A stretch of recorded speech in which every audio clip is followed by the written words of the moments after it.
has these, can you see these, I don't want to hurt him at the moment. And can you see these legs? Can everyone see on the screen?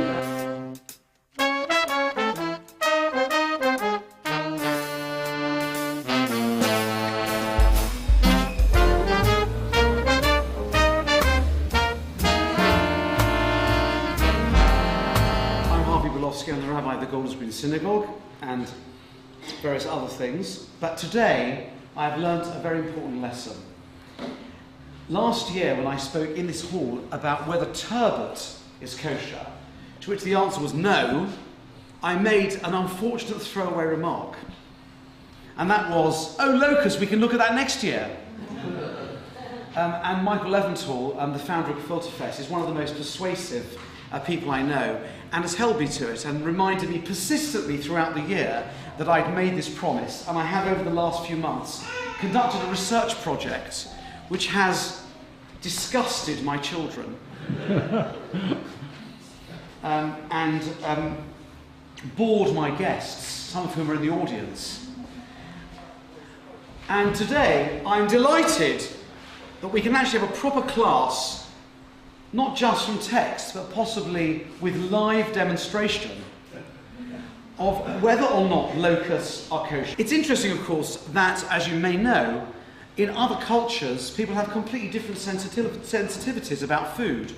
In places in Asia, eating bugs, insects, rodents is quite normal, and people are very surprised about the Western revulsion for these things. Nonetheless, the Torah does actually generally shares that revulsion for creepy crawlies and insects.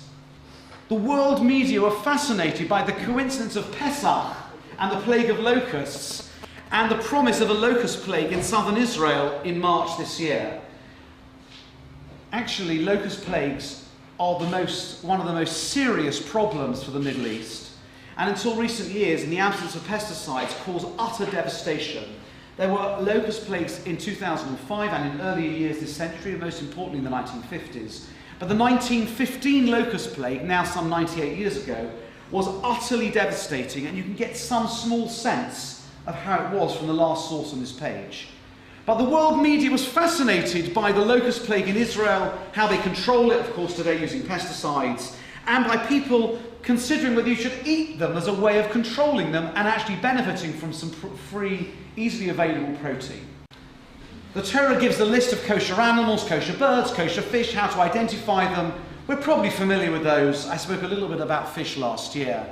But a passage which you usually skip over because it's of no direct interest, we have the following biblical verses. Having told you that creepy crawlies and insects are all forbidden, however, from this locust category you may eat the following: the red locust after its species, the yellow locust after its species, the spotted grey locust after its species, and the white locust after its species. But any other flying insect that has 4 legs is an abomination for you. Do locusts require shechita? You know, you can't imagine how can you shecht a locust? It sounds rather impractical, but it is a real question, and the answer is, just like fish, you just catch them. Locusts, you just catch them too. They don't require shechita. They are not considered meaty. This is what a locust looks like. I'm going to give one for you to hold as well. Here we go. Let's get another one out.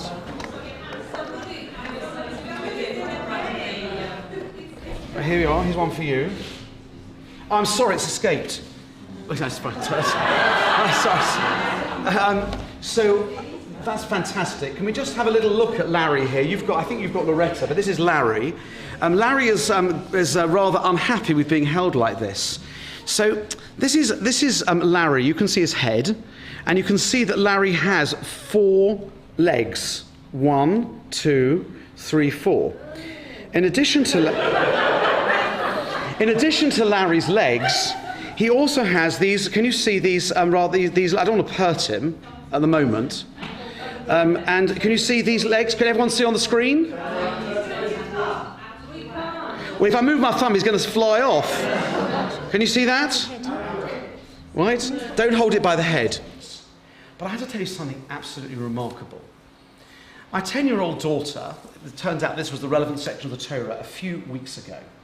And I asked her when I was in the middle of this project, one that she hasn't been very enthusiastic about, There is in fact a 200-page academic work published by Bar-Ilan University Press in Hebrew, entirely devoted to the tradition of eating locusts and identifying the features of locusts in Jewish sources. I read this book in preparation for this talk. It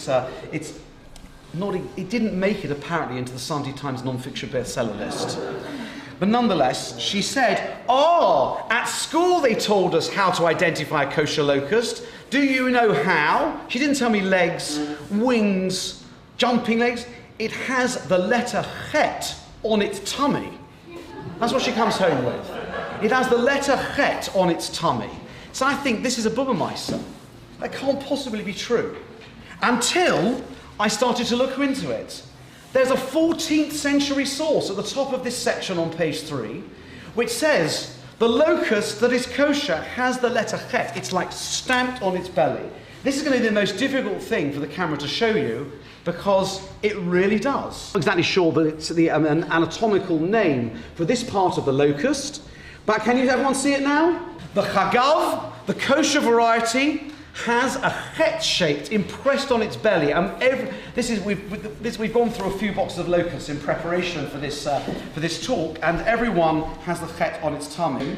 There are no Ashkenazi traditions to eat locusts for a very clear and obvious reason. Ashkenazi Jews did not live in places where locusts appeared. It was very rare. It was not something that was common at all.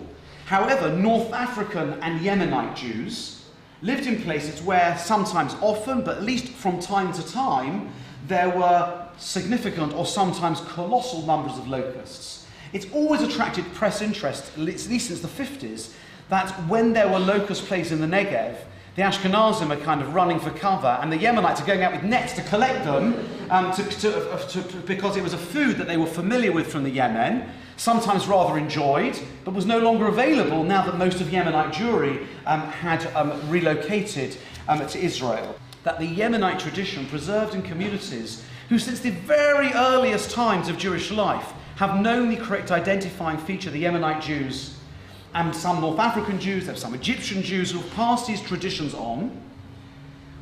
But clearly the vast majority of world Jewry, the Ashkenazim and most Sfaradim as well, do not have a tradition in their corpus of traditions to identify locusts. So here's the big question.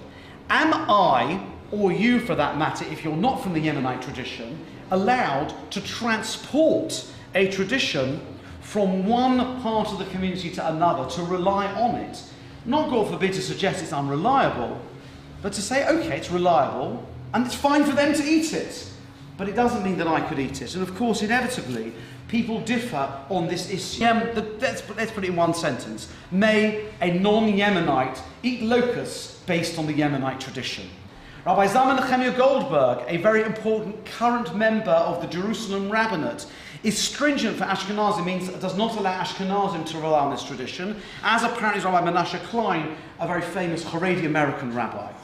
However, Rabbis Chaim Pinchas Scheinberg, who died a couple of years ago, perhaps one of the most prominent Ashkenazi rabbis in Israel, and Rabbi Moshe Sternbuch, who interestingly is the head of the Eder Haredis, which is the separatist, what we call the ultra-Orthodox separatist court in Jerusalem, is much more amenable to the idea. And apparently they both say, second-hand, but apparently they both say that if you're clear that the Yemenite tradition is reliable, which I think we are, why on earth couldn't other Jews rely on that tradition in order to eat them?